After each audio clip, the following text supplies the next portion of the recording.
अगर हर समय आपका स्कैल्प फ्लेक से भरा रहता है, रेडनेस रहती है, इचिंग रहती है और आप शैम्पू बदले जा रहे हैं पर आपको सोल्यूशन नहीं मिल रहा है, तो गलती आपकी नहीं है, क्योंकि ज़्यादातर लोग अपने स्कैल्प सोरासिस को ऊपर से ही ठीक करते हैं और वो ये भूल जाते हैं कि ये बीमारी है अंदर से आ रही है, ना कि बाहर से कोई इन्फेक्शन में ले रही है। नमस्कार, मैं डॉक्टर मेघा चतुर्वेदी आज आपको यही बताने आई हूँ कि कैसे आपको अपने स्कैल्प सोरासिस को ठीक करना है, उसको और ख़राब नहीं होने देना है और कैसे आप स्कैल्प सोरासिस से फ्री हो पाएंगे। सबसे पहले,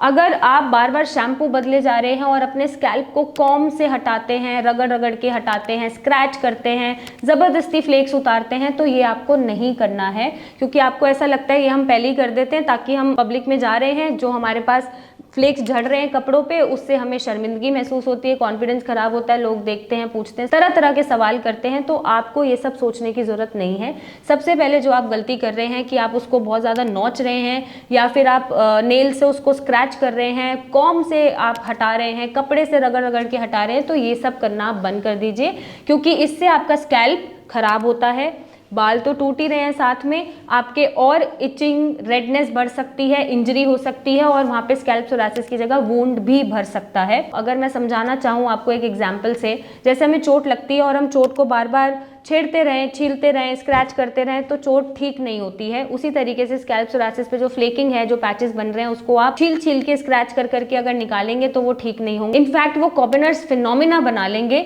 जहां पर आपके पैचेस और इंजरी के बाद बढ़ते रहते हैं। जहां पे भी आप इचिंग करेंगे नया पैच बन जाएगा, जहां पे भी आप छीलेंगे नया पैच बन जाएगा। तो इस फिनोमिना को अवॉइड करने के लिए और अपने स्कैल्प को फर्दर इंजरी में डालने के लिए आपको ये नहीं करना है। नेक्स्ट स्टेप आपका क्या होना चाहिए कि आपने इसको फ्लेक्स को सॉफ्ट बनाया। सॉफ्ट बनाने के लिए आप मेडिकेटेड ऑयल्स यूज कर सकते हैं, सिरम्स यूज कर सकते हैं, बट वो मेडिकेटेड होने चाहिए। आप ऑयल को लगा के मत छोड़िए ज़्यादा देर, उससे और फ्लेक्स बन सकते हैं। बट जब आपको शैम्पू करना है उससे आधे घंटे पहले, 1 घंटे पहले, वीक में 2 बार आप ऑयल लगाइए, फ्लेक्स को सॉफ्ट बनाइए। और नेक्स्ट स्टेप में आपका मेडिकेटेड शैम्पू ही यूज होना चाहिए, जिसमें एंटी इन्फ्लेमेटरी हर्ब्स होनी चाहिए, जिसमें मॉइस्चराइजिंग इंग्रेडिएंट्स होने चाहिए। बहुत ज़्यादा स्टेरॉइड का यूज़ नहीं होना चाहिए, क्योंकि स्टेरॉइड अगेन आपकी कंडीशन को दबा देगा और जैसे ही आप यूज़ करना बंद करेंगे वो कंडीशन फिर से बढ़ जाएगी। और ये आप मेडिकेटेड शैम्पू अपने डॉक्टर से कंसल्ट करके यूज़ कर सकते हैं और वीक में 2 से 3 बार आपको यूज़ करना है। Medicated serums and medicated oil भी आप यूज़ कर सकते हैं, जिससे आपके फ्लेक्स सॉफ्ट बने,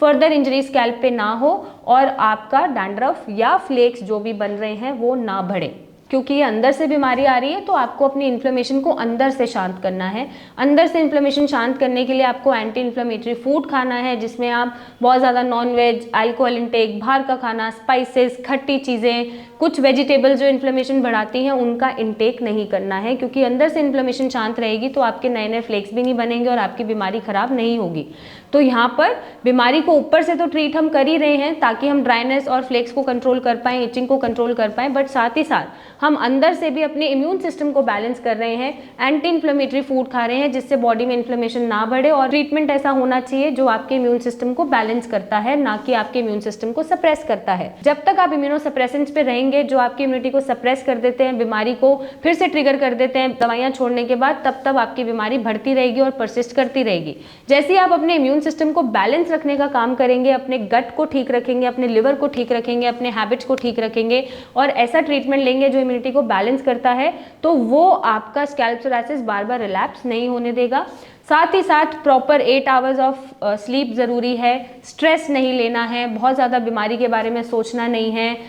होम कुक्ड फूड ही प्रेफर करना है, अपने डॉक्टर से कंसल्ट करके ही डाइट को फॉलो करना है और मेडिकेटेड शैम्पूज ही यूज़ करने हैं। और इस तरीके से आप अपने स्कैल्प सोरासिस को बढ़ने से भी रोकेंगे, अंदर और बाहर दोनों से हील कर पाएंगे और आपको आगे पब्लिकली एम्बैरेस होने की ज़रूरत नहीं पड़ेगी, क्योंकि फ्लेक्स दिखेंगे ही नहीं। Thank you and take care.